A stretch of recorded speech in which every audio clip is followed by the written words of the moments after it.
Good afternoon and welcome, everyone. I'm Jeanette Mejias, and I'm the co-director of the New Jersey Family Engagement Hub. Welcome to our Family Math during elementary school. How can it help? Webinar. We're really excited to bring this to you today. At this moment, we ask that you please introduce yourselves in the chat. Let us know who's here. If you're a parent, educator, a caregiver, a community provider, we really would love to know who's joined us here today. I'm going to go ahead and allow the rest of the New Jersey Family Engagement Hub team to introduce themselves before we turn it over to our partners. Now, over to Lanisha. Good afternoon. My name is Dr. Lanisha Maple Ridley.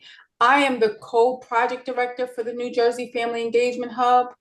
I just want to let everyone know that I am so excited to be here because I am one of those math challenged moms.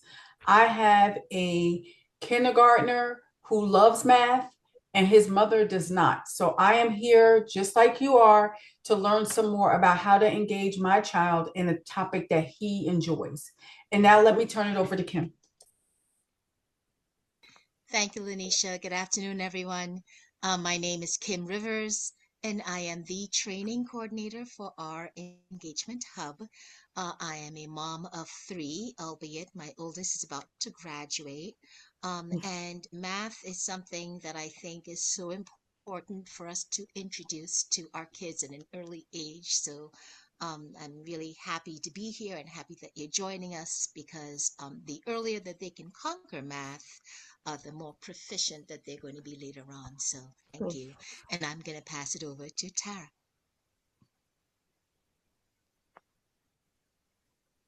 Tara's not here, so I'll take over. I'm Jamie. Hi, everyone. Welcome. I am the Central Regional Family Engagement Specialist for the Engagement Hub. I'm excited to be here as well.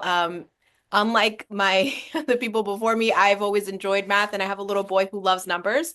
So I'm excited for him to continue that path and to be sharing this information. I hope you enjoy. Oh, and I will pass it now over to Faith. Thank you, Jamie. Hello, everyone. My name is Faith Victor. I'm the Northern Regional Family Engagement Specialist. I have a growing relationship with math, so I'm excited for this webinar. Thank you. Oh, and I'm passing it over to Alexis. Thank you, Faith. Good afternoon, everyone. My name is Alexis Pratt. I'm the Community Engagement Specialist, and I hope you all enjoy today's webinar.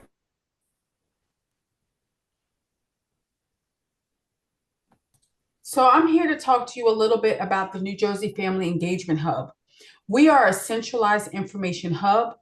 We are here to serve educators, families, and community partners in a way that builds collaborations and bridges between those partnerships for the ultimate goal of students succeeding in their education. We build these bridges and provide information through different tools and strategies, one being our online webinar series like the one we're having today, and also through in-person workshops. Ultimately, we are here to empower our youth because we are here for our youth. And I'll turn it over to Kim to talk a little bit about SPAN. Thank you, Lanisha. So SPAN Parent Advocacy Network, as you know, it is a parent center. There is one of us in every state. SPAN has over 45 different programs where we offer everything from mental health, juvenile justice, child welfare. We are funded by fee-for-service, local, federal funding. We certainly do so much as an organization, and if you would like to look at our other programs, you can check our website at spanadvocacy.org.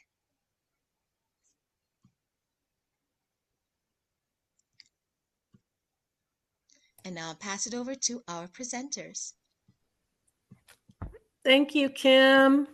Hi, everyone. Welcome. Donna, why don't you introduce yourself? Sure. Welcome, everyone. We're so excited to get a chance to talk with you today.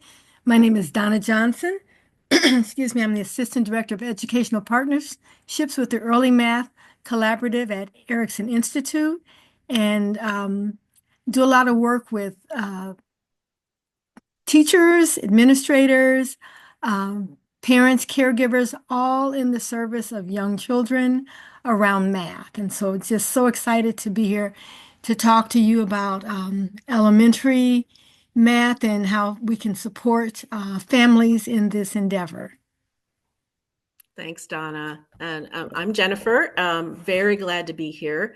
Glad to have a chance to talk about elementary math. You know, our topic for many years has been early math. We're the early math collaborative, right? But we know a lot about elementary math, and I think it's a crucial time. It's an important time for the development of mathematical thinking. And it's really important that we activate families. My background is in studying how to teach math and how children develop their understanding of math. And I've been doing that a long time. And I work closely with Donna and a lot of other coaches. And I am a former early childhood teacher myself, as is Donna. Welcome, and let's get started with our presentation. This is to help you understand who we are, right? So this talk is being sponsored by the Center for Family Math, which is in the title up at the top, the Center for Family Math, which is an organization that is doing what's in the center of the Venn diagram there, right? A world where family math advances learning and equity for each and every child. The Center for Family Math is led by the National Association for Family, School, and Community Engagement, which is the orange circle on the left. And you see their mission statement there. And from the beginning of their time running the center, we have been their lead partner at Erikson Institute because they wanted to make sure they were really bringing the math content and an understanding of the teaching of it and the learning of it. And at the Early Math Collaborative, we're all about transforming the understanding, teaching, and learning of early mathematics from the ground up. So it's been a lovely partnership. And Donna and I are here to help frame what our vision is at the Center for Family Math for thinking about how families can support children during the elementary school period. Donna, do you want to add anything? I think you've captured, I think, Jennifer, just a little bit, going back just a little bit to give some background on ourselves. We both are engaged in teaching math to educators, but we're also parents, you know, of children who have gone through and have varying opinions about math and have their own, baggage, so to speak, around math. And so we're speaking not just as math experts, but as parents who understand that we've had to navigate these elementary years. And so just wanted to put that in as we talk about it, because it's not just an academic issue. It's a very it's a heartfelt issue. Emotions come into play when we think about our children and their math experiences. And so I just want us to think about that as we continue. Thanks, Donna. That's great. Let's go forward. So our goals today, we want you to learn about what family math is and have some sense of why we think that it's extremely important in elementary school. We want you to leave with some specific ideas for ways families can support children's math learning during this time. And we also want to connect you to resources so that whether you're a family or a family-facing organization or school, you have some idea of how you might activate family math in the support of children's learning during the elementary school period. Anything else, Donna? Nope. All right, let's go forward. Donna, why don't you take this one? Sure. So we always like to get our math brains going because we believe that everyone is a mathematician. So we want you to take a moment, look at this image here, and we want you to answer the question, how many? How many do you see? And you can just type in the chat how many you see. Yeah, I'm gonna open my chat. Okay, so we've got 1, 10 utensils, Hmm, 1 tongue. excellent. That's a good start. A good start, but we want to get some I think others. there are Oh, probably other things. Oh, one big circle and a few oval shapes. Nice, Holly. interesting. Uh-huh. Others. What Um, do you see?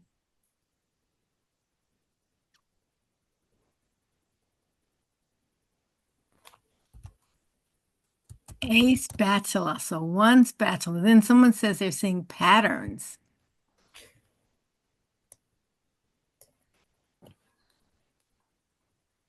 yeah, patterns. Absolutely. There's a lot of patterned activity in those, right? Yep, we're seeing lines going up and down in the spatula. We're seeing dots in the or Mhm, circles, pattern of mhm. circles in the utensil in the center. Well, Miss Someone Lish's sees answer to how many breakfast. is breakfast. I am with you. Let's have some eggs and bacon right now. That looks great. Oh, so we see one breakfast plan coming up. Yeah, I like that one. So we can look at this, and you can continue to put things in the chat.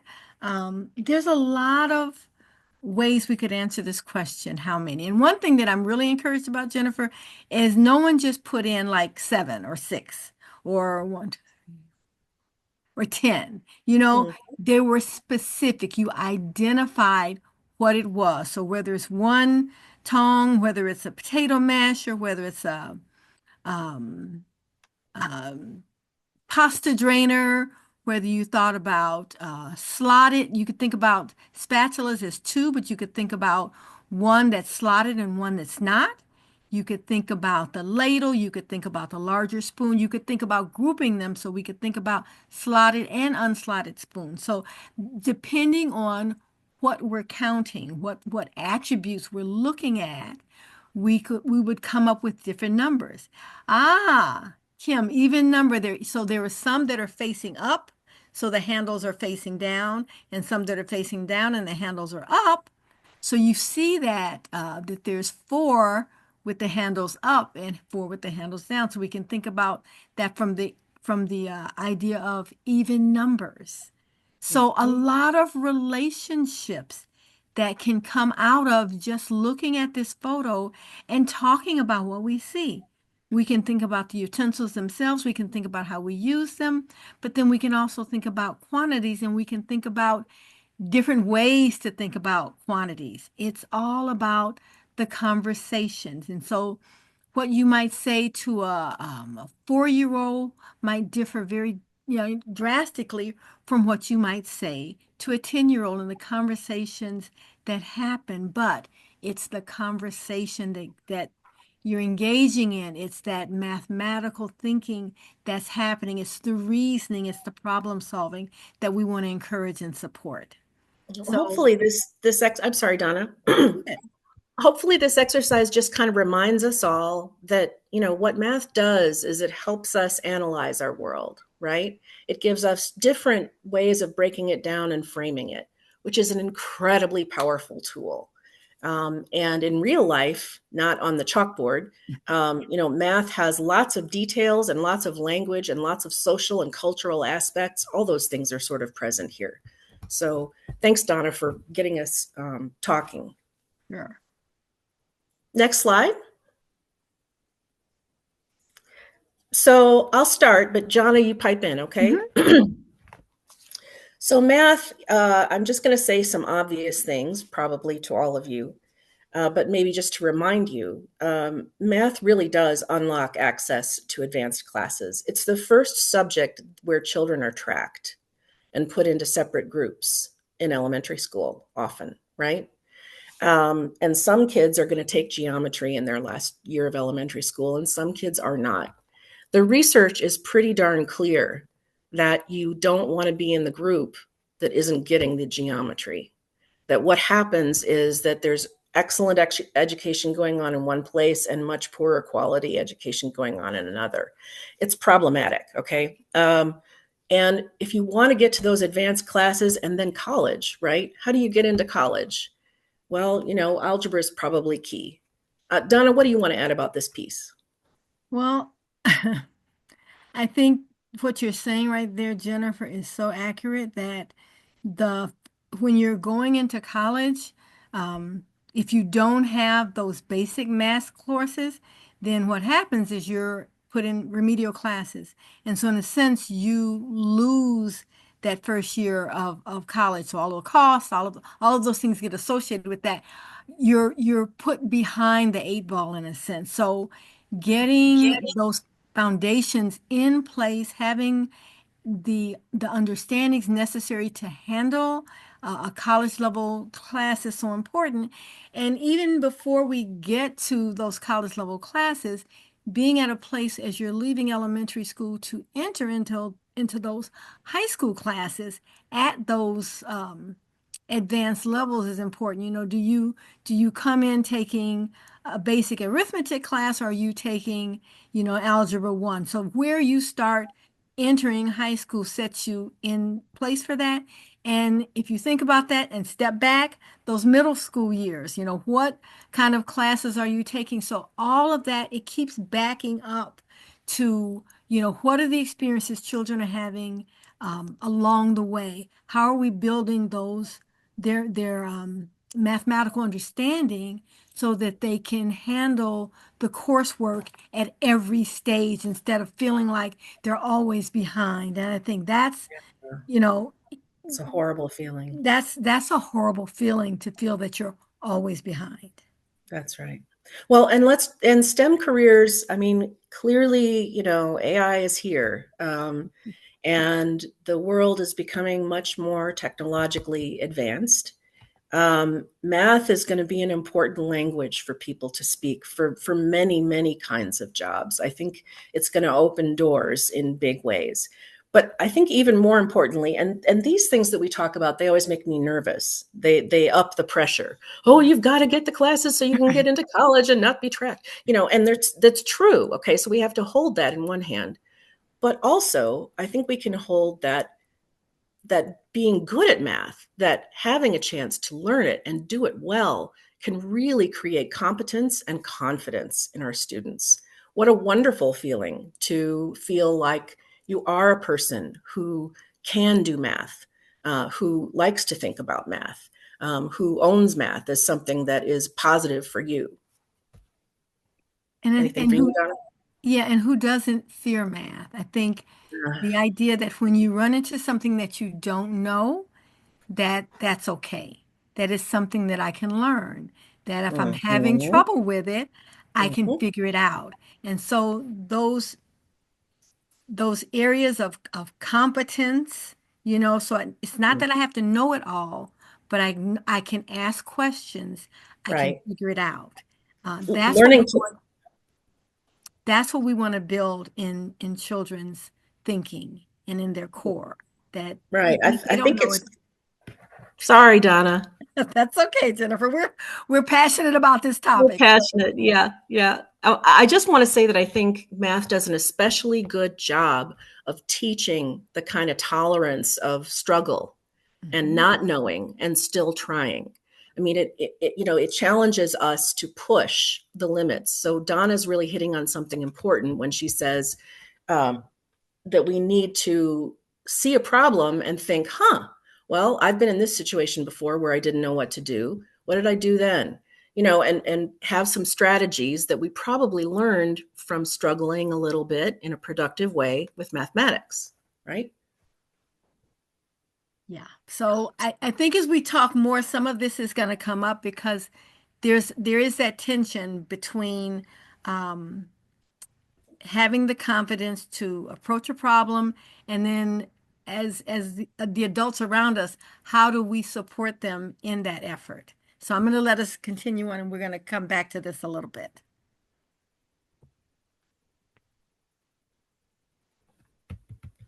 Do you want to start, Donna? Sure. So when we think about what's happening with children during the elementary years, because math is not existing in isolation. It's the whole child that's happening. So we know that they're growing physically. We see it every day as we're, replacing clothes every time you turn around. They're growing mentally and they're growing emotionally. And so all of these factors are interacting with one another as we think about this context of math. What else do we know? School math is becoming more abstract. It's not just 1 + 1 = 2. There's new ways of thinking about math. It's not that numbers change, but the ways that we're engaging with it, the ways that we're thinking about it, are maybe different than how we were taught. And so that creates a little bit of insecurity for parents who are trying to support their children. Children have homework, and sometimes they have lots of homework, and sometimes homework that's not familiar again. So there's that struggle, but even more importantly, is this is a time when children's math identity is being not just built, but is starting to solidify. Children are beginning to, in a sense, come to some conclusions about themselves. I am a math person. I'm not a math person. It doesn't make sense to me. When am I going to use this again? Or it's fun. I love it. I'm passionate about math. And unfortunately, we hear more of it doesn't make sense to me. I don't understand it. It just seems like a bunch of rules. And so children aren't able to experience the joy and the creativity and the beauty of math. When those words, when I say them and put them with math, for some of you, you may be saying, no, they do not go together. But they do, and they should. And so we want to make sure that we're providing these kind of positive experiences because children are building those math identities. And they're making this is actually where some of those decisions get made about the careers they're going to go into. If I'm feeling comfortable with math, I'm going to be willing to take on subjects that require more math. If I'm not, maybe not. And even though it might be something you're passionate about, if you're not feeling competent in your math or yourself as a mathematician, you may say, "Oh, I love this topic, but I can't do it because of the math." And so you opt out for something less fulfilling. And we don't want children making decisions about things they're passionate about because they don't feel like they can do the math. And the research is clear that even as early as first grade, we see children's opinions about math and themselves starting to shift. And I would say, if we haven't kept them happy with math by third grade, that's a problem. Right around third grade, man, it becomes very difficult to shift this sense of who am I in relationship to mathematics, just developmentally. So that's a key part of elementary math and why family involvement is important. Let's go on. So we've mentioned this already, right? This And we idea of know, go ahead, Donna. No, I was just going to say, and then I'm going to let you say what we know. That this is where children are, that homework struggle begins, and parents may not know how to help. So, because parents want children to be successful and homework has to get done, there is this, it's almost like a volcano. It kind of erupts on a daily basis when homework has to happen and children are struggling and so you as a parent you want to come in and rescue them. And so sometimes you're like, let me tell you how to do it, or let me show you how to do it. And there's that just that struggle that doesn't provide a good feeling for children around math. So we want to think about and talk about how do we help families to deal with these points of tension. And we will get to that in a minute. But Jennifer, you were going to say, we know what?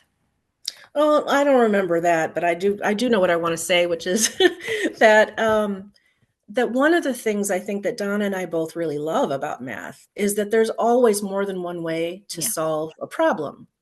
that the procedures that we bring, right? How do you do long division, for example, or whatever?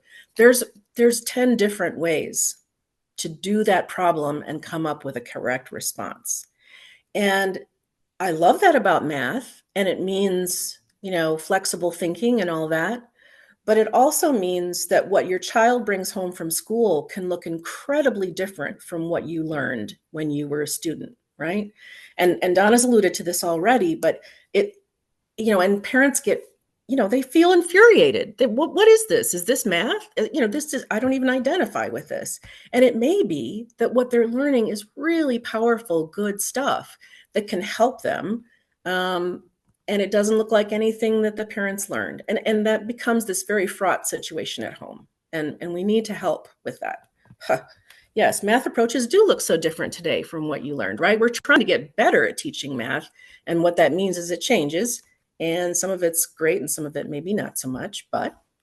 And I think too, when math is taught as a procedure, a set of algorithms that you follow step by step, it doesn't give you that understanding of why should you do something Why? in a different way or when you should do it differently. So that algorithm may be good given a specific set of conditions, but given a different set of conditions, there might be another way of doing it that might be much more efficient, much more elegant, and so and less likely to encourage mistakes. So Right, error we prone. want children to not just look at a problem and say, okay, and just follow it step by step. You want them to analyze it and say, what makes sense? What strategy makes sense?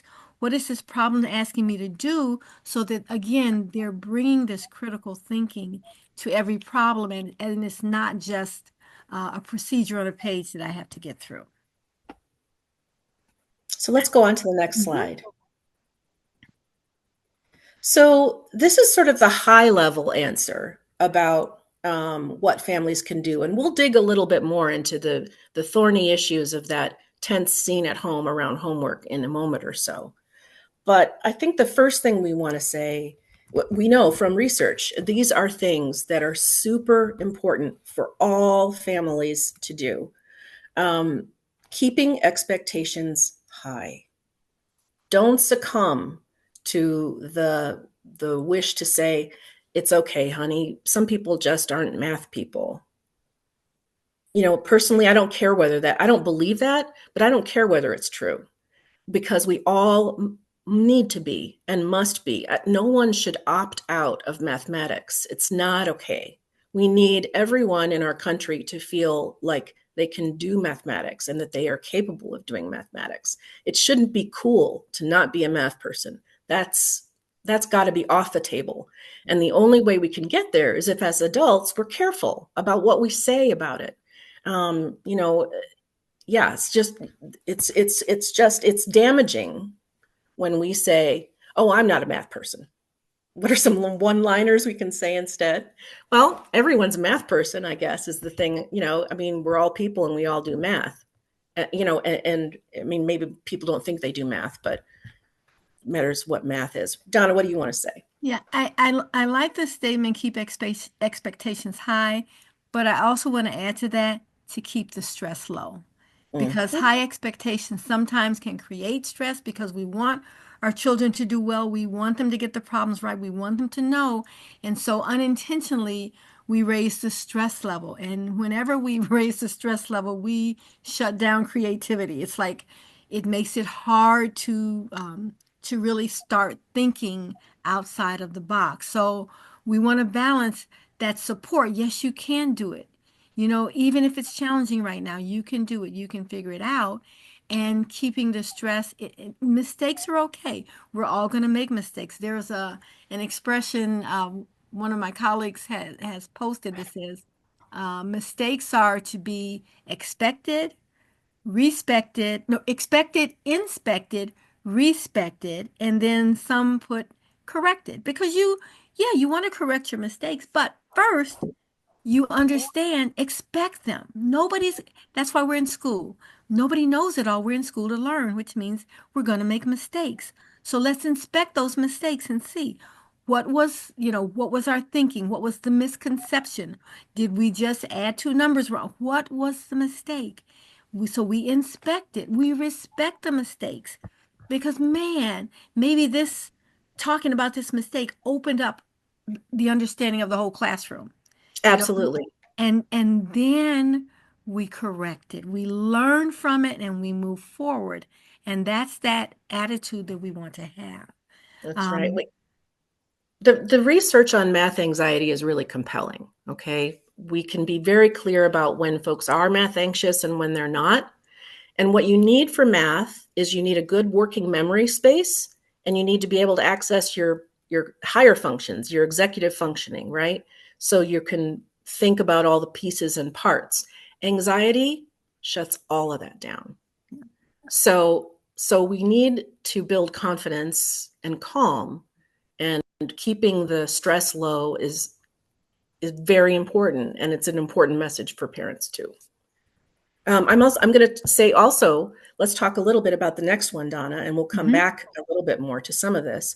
But you know, families, there are many, many opportunities to talk about math. Um, we also want to encourage families to talk about home math and work things out together. There are opportunities to talk about math in your everyday life, which makes math meaningful, right? And as kids, in elementary school, they can really do some beginning math. So we'll talk about that a little bit. And then finally, we're going to talk about building connections with teachers and how important it is for parents to try to do that. And then let's just go on here. Yeah, so this is what we were talking about, right? Yeah. Being clear that we're all math people. And I know that there was a questioner. What are some one-liners we can say instead when somebody says, I'm not a math person? And I think, Jennifer, you kind of alluded to it. You said, do you do math? Can you count to 10? You're a math person. Do you pay your bills? You're a math person. Do you know how fast you're going? Doesn't mean you keep the speed limit, but do you recognize when you're over the speed limit? You're a math person. So Yeah. when we lower the bar, we're not asking you, do you do calculus and statistics? Do you engage with math? That makes you a math person. And just like we were looking at that photo earlier and we were asking, how many do you see? And we saw all these different ways to think about it. You're able to talk about math. So we need to shift what our definition of a math person is. We didn't ask, are you Einstein? We just said, are you engaging with math on a daily basis? That makes you a math person. And to encourage children to acknowledge when you see them doing math at home that's not homework related, because that builds in that sense of confidence and competence that I am doing math. I am a math person. Yeah, we do need to change how we talk to ourselves, because we speak truth, and what we say to ourselves is much more powerful than what other people say to us. So we need to tell ourselves, I am a math person. Let's go on to the next one. Okay. So this is where we're going to talk a little bit about that moment when, the kid is really struggling, right? This is our advice. And I guess I would say, I believe that Donna and Holly and I think we all believe it's the teacher's responsibility to teach that math that's related to the homework. It is the teacher's responsibility to do that. It's not the parent's responsibility to teach that math. That math comes from a curriculum that the parent did not select, and it can be this setup for disaster, right? But what parents can do when a child is struggling is ask them to think about the things that they do know.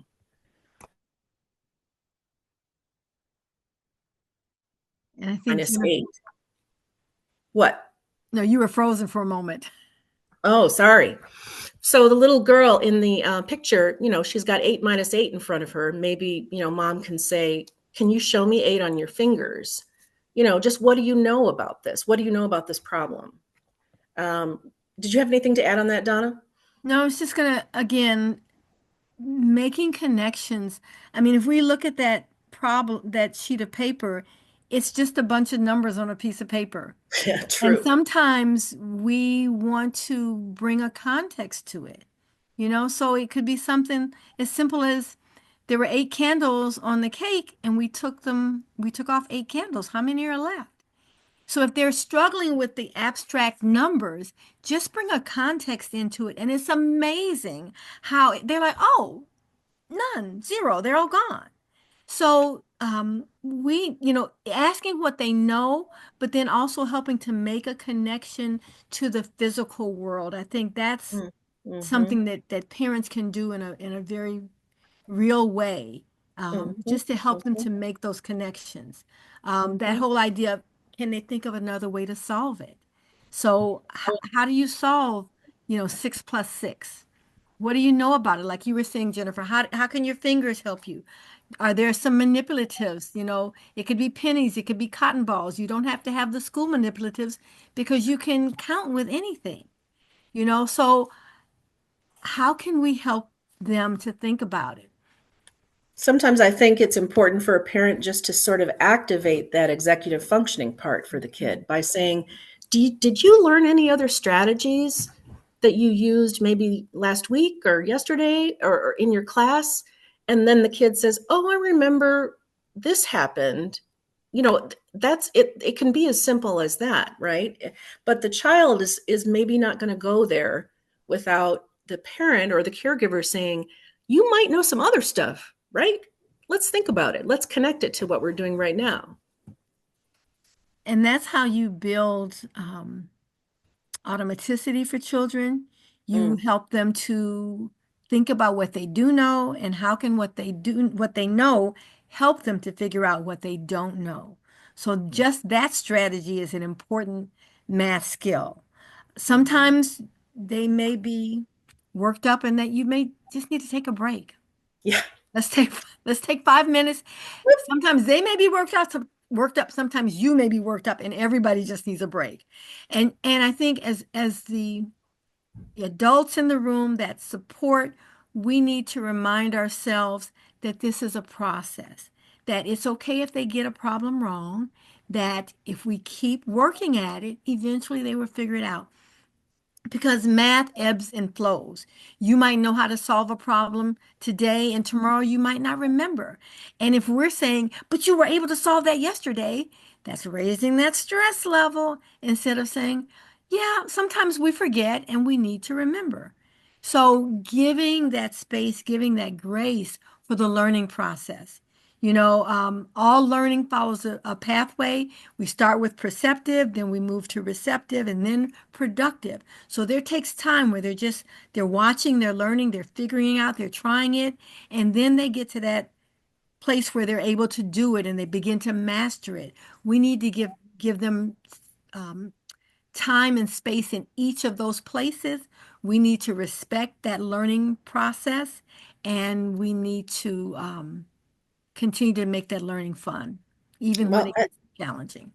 and as much as math does build, right? And there are even books about learning trajectories. Children tend to learn this first and then they build on that idea. Everybody takes a different route. Every learner takes a different route. Everybody's got to put it together for themselves. Yeah. And that's when they'll have a good understanding. And their route to putting it together is going to be unique. So that takes patience on our part, right?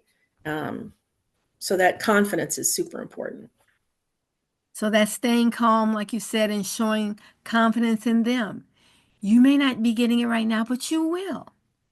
If you don't figure it out today, there's always tomorrow. You can do this. So that Mm-hmm. that attitude is so important. We don't want to make children feel like there's something wrong with them because they can't figure it out or because they're struggling. So let's go on. Mm-hmm.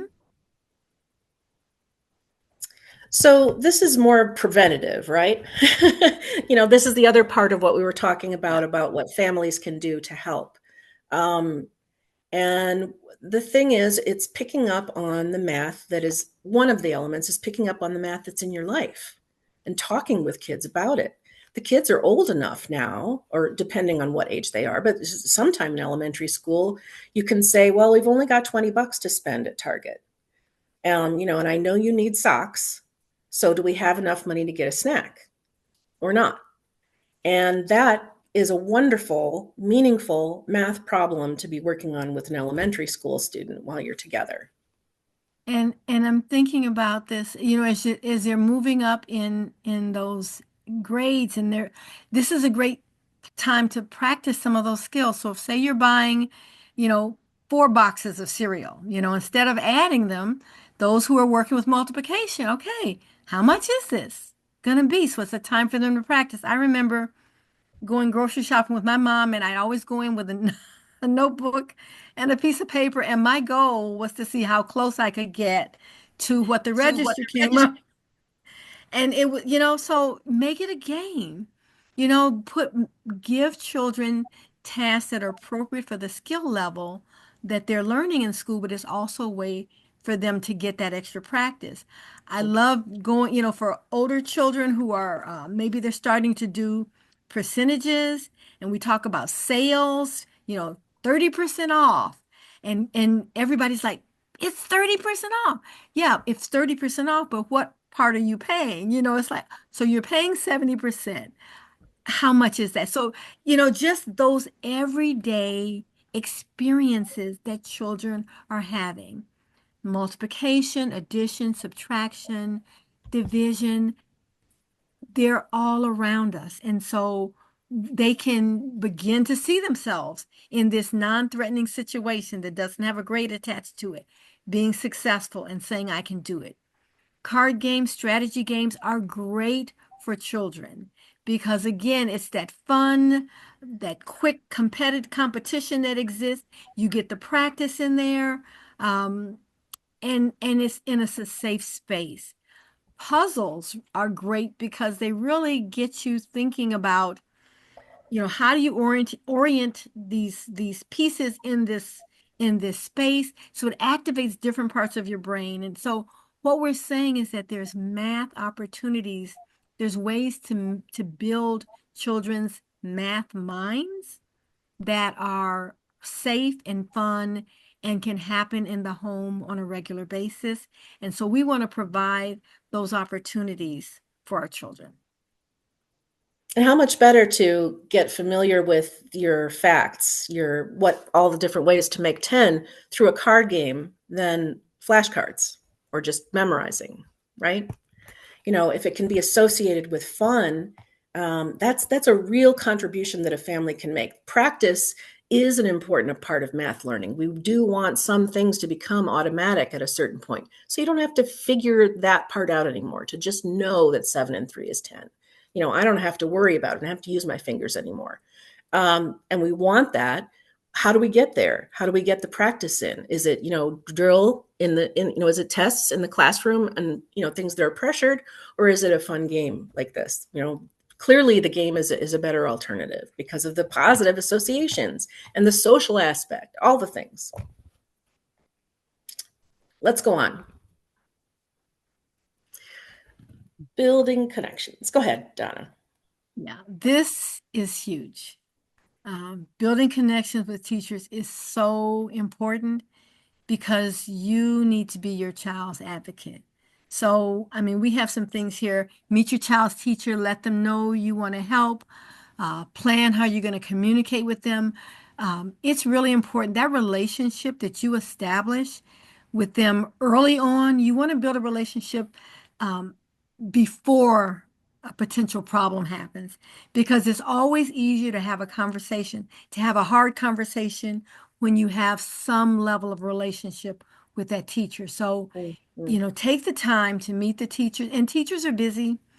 They're people too. And so we have to, give them grace that, they have a family at the end of the school day as well. But making that time, figuring out a way to communicate with them on a regular basis. So maybe you say, I'd like to, and they send out newsletters, and that's great, but that's a one-way communication. You want there to be two-way communications that are not academic problem related or that are not discipline related. So setting up, I'd like to be able to text back and forth with you weekly just to see how my child is doing. Not what are they doing wrong, but how's it going? Are there challenges? Are there successes? I want to I want to support you in your role as teacher. And the way I do it is by, knowing what's happening in the classroom. So, but it takes a plan because life happens, and if that routine isn't established at the beginning, it usually doesn't happen. Um, so building those connections with teachers is essential. Jennifer, anything you want to add to that? No, that's beautiful. Let's go on. So, takeaways for those who work with families. As you've got to embrace the high expectations message for math achievement for all children. Everyone can do some math, and you're a math person, and families can help with math, right? And believing that and saying it and acting on it is going to make a difference. And then there's encouraging and supporting family math. I mean, and we've had other webinars about that. I mean, there are strategies and so on. But it's not going to happen on its own. There are key things that you can do if you are an educator or a family-facing organization. You can be sending home ideas, or you can be connecting families to let them know what you're doing in class. What are you thinking, Donna? I see you've got an idea. No, I was just thinking about when families come into your space, this is a great opportunity to make math friendly. Maybe families don't have access to games, or don't know how to find the math in games.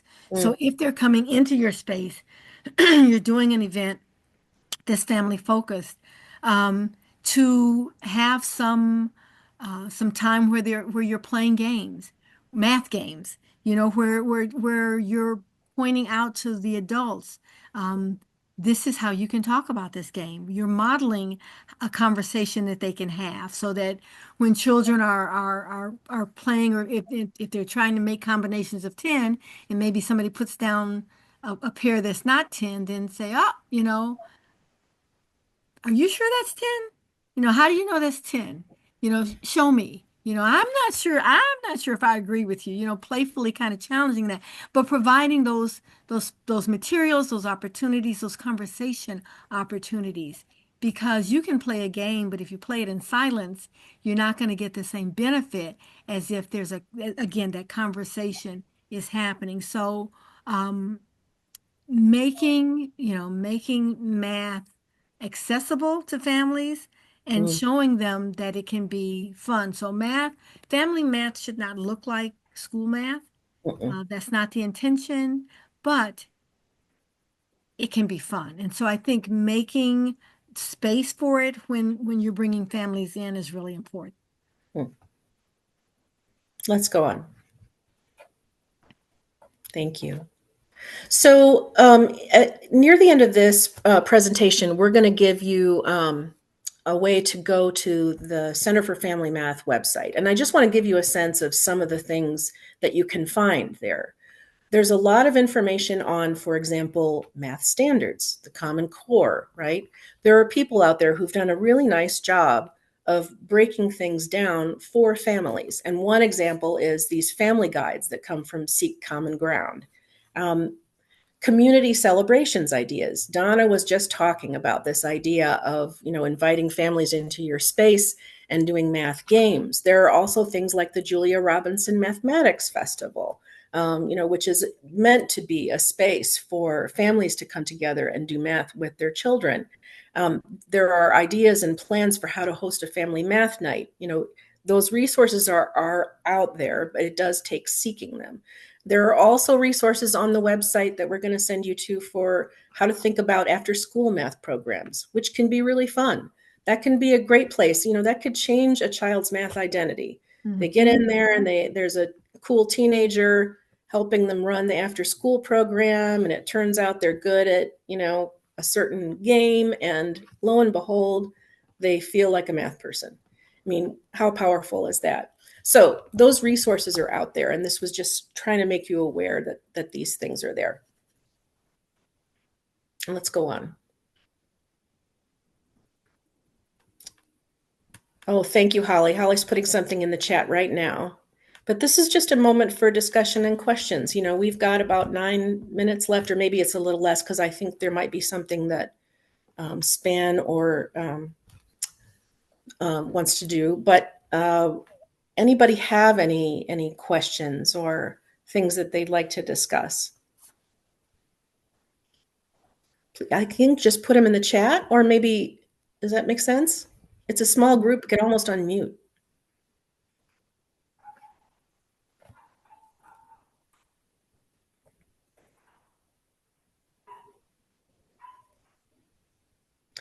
You know, one of the points that I wanted to make, and I don't know that we made it as strongly as we might have. Or was there more? Is it in the chat? Am I missing it? Oh, okay. Was about language. The research is super clear that you can observe in a family home, and you can document how much talking about math is going on.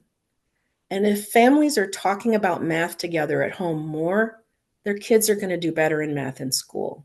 I mean, it is a very strong, clear connection. And so encouraging families to make that budget or to talk about how to double a recipe, you know, is powerful, not just for that sort of practical stuff that's happening. It has implications for what kids are going to be doing in school. It connects directly. We see the relationship.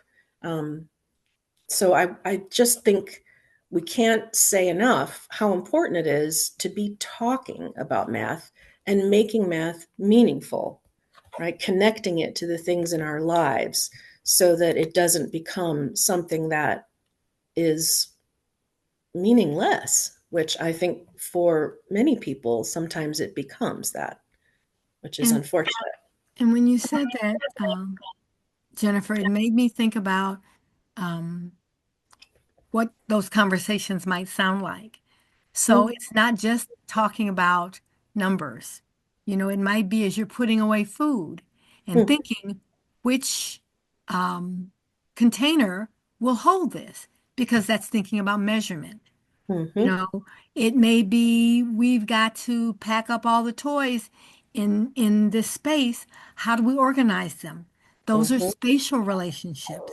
So I think we default to think about math as numbers, and we, in a sense, default to the conversations being about, you know, how many of something do we have? Not that that's not a good conversation, but there are many conversations that we can have about math. And so I think when we widen, you know, our perspective, then that opens up the conversations even for families to have those conversations.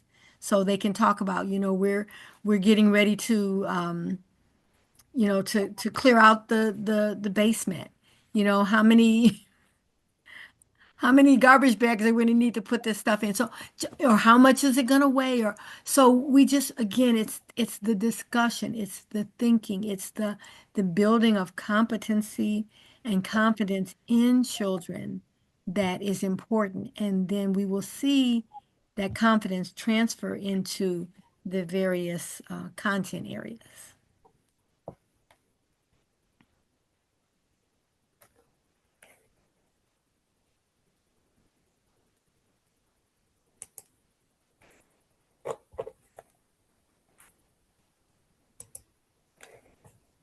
And I think just in closing, for me, just thinking about, you know, what message to share with parents, you know, I think to believe in your children, to know they can do it, to encourage them, even if you have not had a good math experience, don't let that be the determining factor.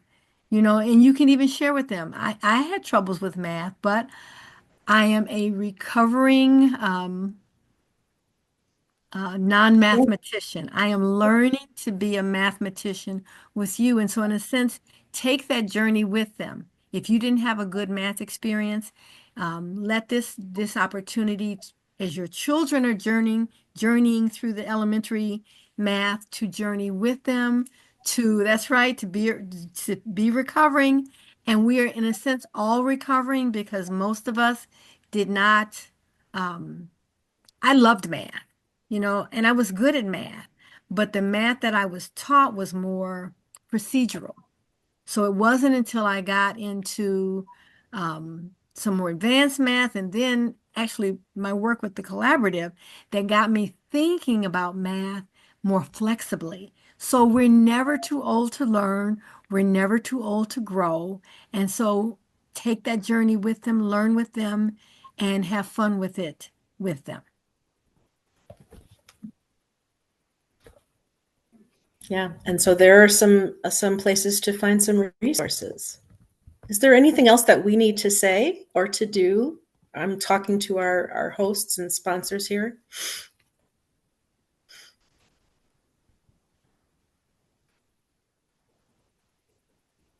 Thanks for the Well, hearts, you guys. I have to tell you, I had very horrible narratives about myself when it came to math. This has been so enlightening. I speak for myself, and I can confidently say that I am a math person. So thank you, Yay! Bobby, and thank you, Jennifer and Donna, for delivering such a powerful presentation that really had a lot of light bulb moments for me, as I was just listening and tuning into all the things you were saying. A lot of golden nuggets. So I really appreciate you brought to our audience today. Thank you. You are welcome. You're so welcome. And way to go, Jeanette, for being Yeah. open. And, I mean, that's it. That's all it takes. Yeah, it's all it takes. That's why these informational webinars are golden, because you never know what you're going to walk away with, right? And I loved when Donna said, and I think it was Donna or Jennifer, because both of you were simultaneously speaking, but what it's very important what you say to yourself. And I wrote that down, because if we're telling ourselves we're not good at something, we're projecting that to our own children. Yeah. I really appreciate that. Thank you. Yeah. And we all have to develop that tolerance, right?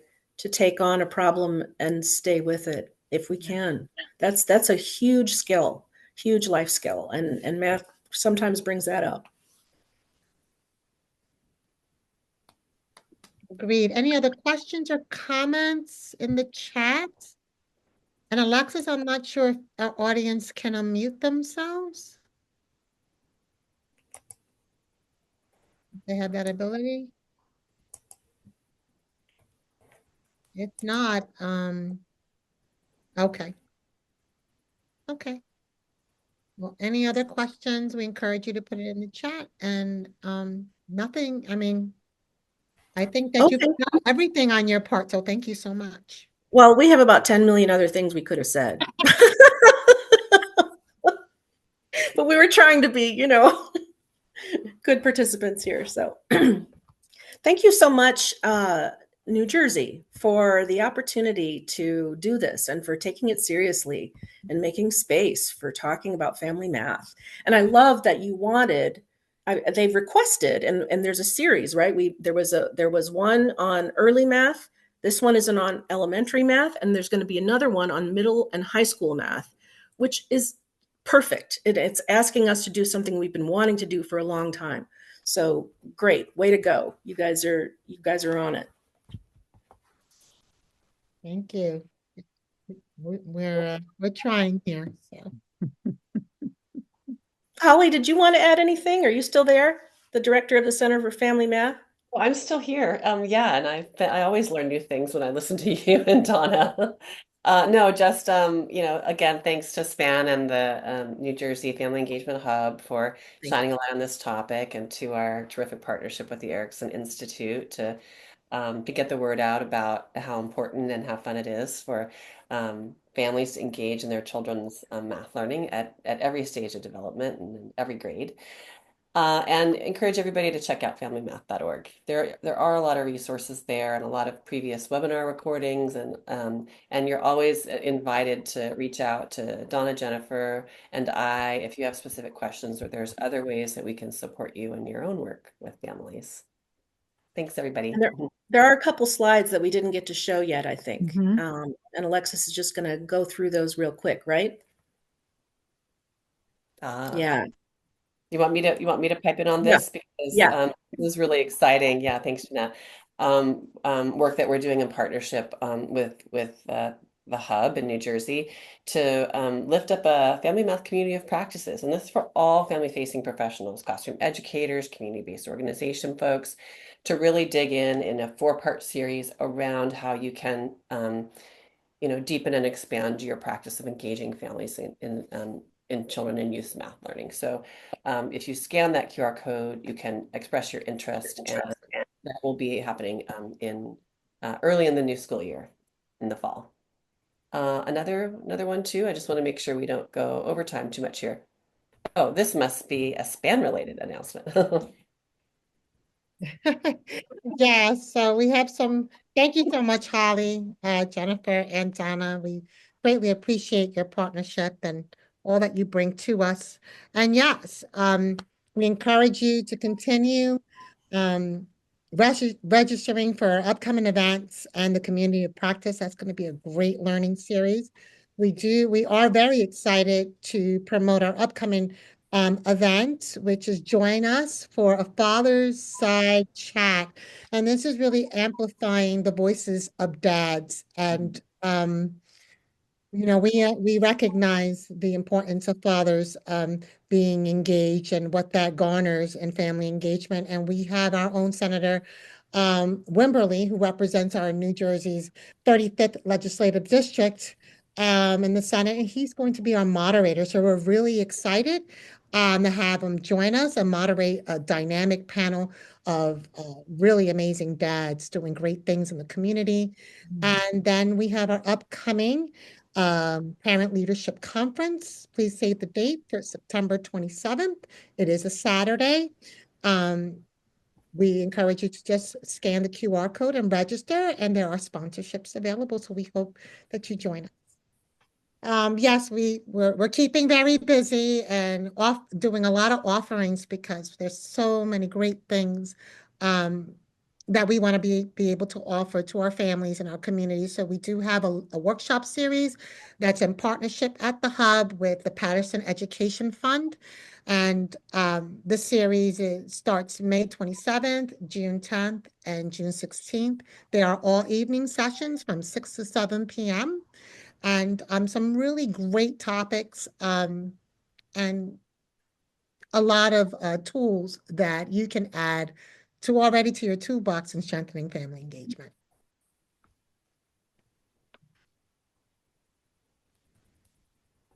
Yep. There's the upcoming webinar Yes. that we mentioned.